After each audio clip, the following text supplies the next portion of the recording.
Hi guys, welcome back to my channel एडुटेकवा। Last video में हमने नेशनल इनकम की कुछ टर्म्स पढ़ी थी। आज हम पढ़ने वाले हैं some basic formula of national income. Basic मतलब इम्पोर्टेंट, कि इनके बिना नेशनल इनकम में हम आगे बढ़ ही नहीं सकते हैं। आज हम 3 फॉर्मूले की बात करेंगे कि इनका मतलब क्या होता है, ये फॉर्मूले बनते कैसे हैं और इनका यूज कैसे किया जाता है।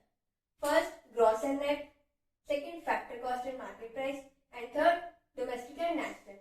सबसे पहले हम बात करेंगे ग्रॉस वैल्यू की। ग्रॉस का मतलब होता है कि जब भी हमने कोई सामान खरीदा, खरीदते समय उसकी कीमत कितनी थी, उसको कहते हैं ग्रॉस वैल्यू। लेकिन आज के समय में the present and the actual value of commodity, आज के समय में उस सामान की कीमत कितनी है उसको कहते हैं नेट वैल्यू। कितने में खरीदा, ग्रॉस वैल्यू। खरीदते समय जो कीमत थी, ग्रॉस वैल्यू। लेकिन आज के टाइम पे जो उसकी कीमत है, नेट वैल्यू।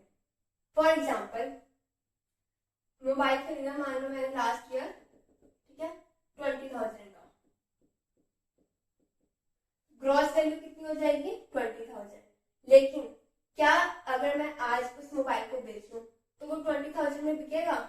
नहीं बिकेगा। मान लो वो बिक रहा है मेरा 16,000 में। खरीदते टाइम 20,000 का था, अब अगर मैं बेच रही हूँ 16 में बिक रहा है, मतलब प्रेजेंट वैल्यू उसकी कितनी है, 16,000। तो ग्रॉस वैल्यू खरीदते टाइम जो वैल्यू थी, नेट वैल्यू जो प्रेजेंट वैल्यू है, प्रेजेंट अब जो इसकी वैल्यू है, जो इसकी कीमत है, वो होती है नेट वैल्यू। ठीक है, 20 में खरीदा और प्रेजेंट वैल्यू हो गई, ये होगी ग्रॉस, ये होगी नेट। ठीक है, ये जो 4,000 का डिफरेंस आ रहा है, 4,000 का डिफरेंस है, ये क्या होता है? ये होता है डेप्रिसिएशन। डेप्रिसिएशन का मतलब किसी भी पर्टिकुलर कमोडिटी को इस्तेमाल करने से उसकी वैल्यू में जो गिरावट आती है, उस गिरावट को कहते हैं डेप्रिसिएशन। फॉर एग्जाम्पल, मोबाइल खरीदा था 20,000 का, प्रेजेंट वैल्यू है 16,000, डिफरेंस कितना है इसका, 4,000। ये है हमारा डेप्रिसिएशन। इसकी वैल्यू में गिरावट आई है, रिडक्शन हुआ है वैल्यू में, तो 4,000 इज डेप्रिसिएशन। अब इसके 4 और नाम है। क्वेश्चन में अगर डेप्रिसिएशन ना दिया हो, इन चारों में से कुछ भी दिया हो सकता है। Capital consumption allowance, consumption of fixed capital, current replacement cost या फिर replacement cost of fixed capital. अब देखो 20,000 क्या है, हमारी ग्रॉस वैल्यू, ठीक है, और 16,000 नेट वैल्यू। जो बीच का 4,000 इनका डिफरेंस है, वो क्या है, डेप्रिसिएशन। ठीक है, क्या मैं ये कह सकती हूँ 20,000 माइनस 4,000 इक्वल्स टू 16,000? बिल्कुल कह सकती हूँ। क्या मैं ये कह सकती हूँ gross value minus depreciation is equal to net value? बिल्कुल कह सकती हूँ। Gross minus depreciation is equal to net value, और वहीं अगर नेट वैल्यू से हमें ग्रॉस वैल्यू तक जाना है तो डेप्रिसिएशन को मतलब 4,000 को ऐड करना पड़ेगा। 16 से 20 तक जाना है, 4,000 ऐड करेंगे। ठीक है, तो पहला फॉर्मूला क्या बना, gross value minus depreciation is equal to net value, या फिर net value plus depreciation is equal to gross value. ये है हमारा पहला फॉर्मूला। अब अगला है नेट इनडायरेक्ट टेस्ट, NIT। इनडायरेक्ट टैक्स का मतलब तो सबको पता ही है। इनडायरेक्ट टैक्स का मतलब वो टैक्स जो गुड्स एंड सर्विसेज पे लगता है, उसको कहते हैं indirect tax. IT indirect tax किसी भी पर्टिकुलर कमोडिटी का प्राइस जो है वो इंक्रीज कर देता है। फॉर एग्जांपल, 10 रुपए का था, कोई कमोडिटी 10 रुपए की है, उस पर 2 रुपए टैक्स लग गया, तो हमें कितने का पड़ेगा, 12 रुपए का। ठीक है, प्राइस क्या हो गया, इंक्रीज हो गया। नेक्स्ट है सब्सिडी। सब्सिडी मतलब फाइनेंशियल असिस्टेंस, मतलब पैसों की मदद। जैसे सरकार ने इंडिया में LPG सिलेंडर पे सब्सिडी दे रखी है। इसमें क्या होता है, पर्टिकुलर कमोडिटी का प्राइस कम हो जाता है। जैसे 3 लाख का सामान था, 1 लाख सब्सिडी मिल गई, तो हमें कितने का पड़ेगा, 2 लाख का।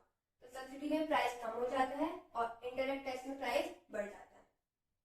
अब नेट इनडायरेक्ट टैक्स क्या होता है, फाइनल प्राइस पे जो इम्पैक्ट पड़ता है उसको कहते हैं NIT, नेट इनडायरेक्ट टैक्स। जैसे यही देख लो एग्जांपल, 10 रुपए का सामान था, ठीक है, हमें 12 रुपए मिला, फाइनल इम्पैक्ट कितना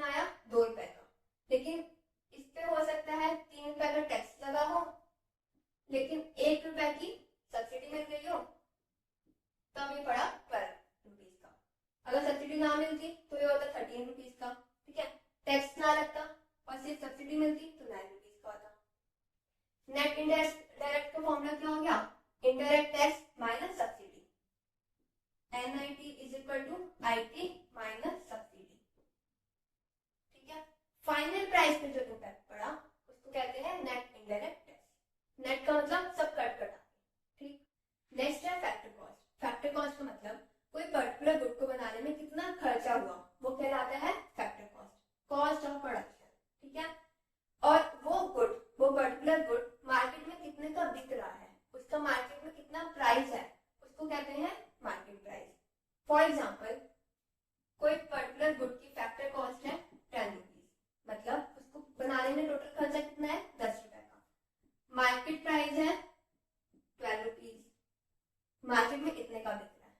जो ये 2 रुपए का डिफरेंस है ये प्रॉफिट नहीं है, क्योंकि प्रॉफिट फैक्टर कॉस्ट में पहले से ही इंक्लूड होता है। ये प्रॉफिट नहीं है, ये क्या है, नेट इनडायरेक्ट टैक्स, NIT मतलब IT indirect tax minus subsidy, NIT is equal to IT minus subsidy.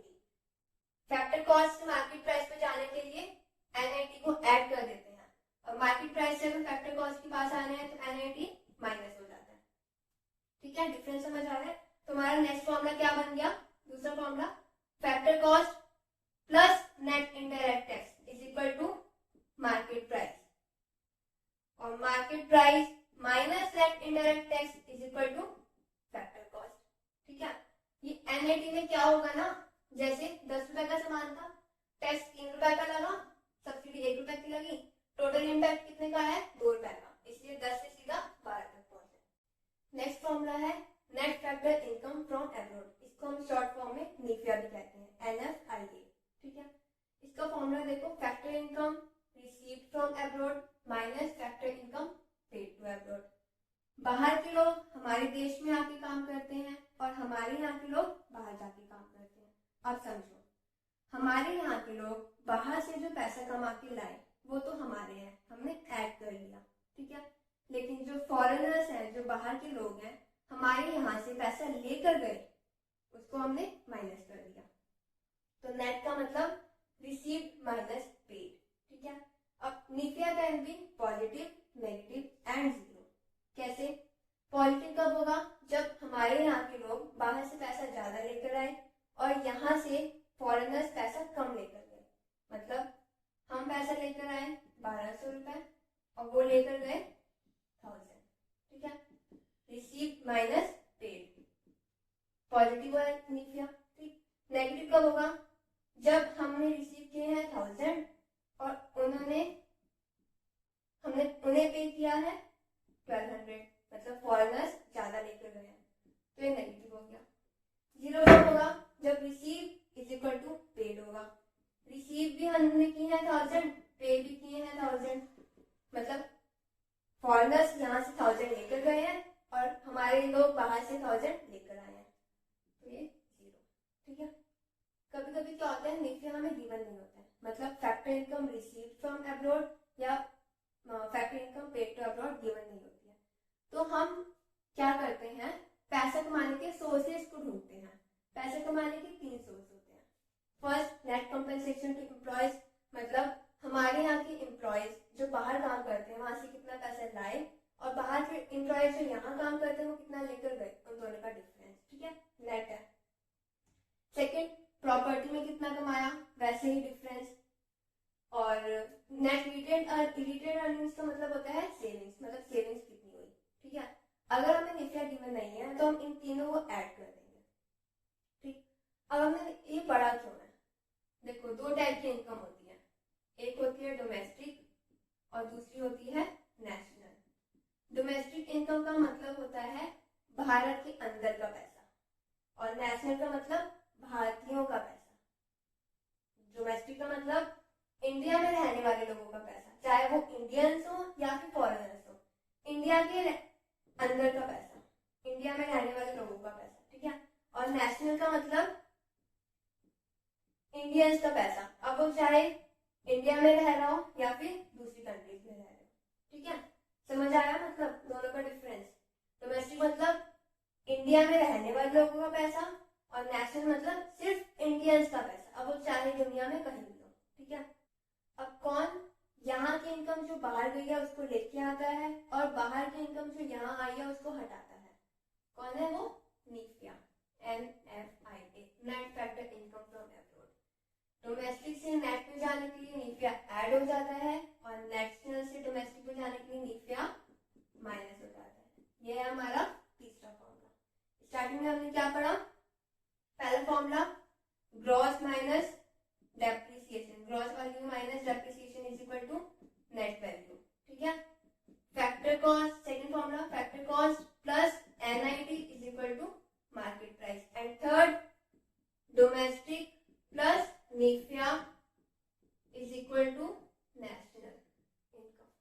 ठीक, आई होप जो आज पढ़ाया आपको क्लियर हो गया होगा। आपको कोई भी डाउट हो तो आप कमेंट सेक्शन में पूछ सकते हैं।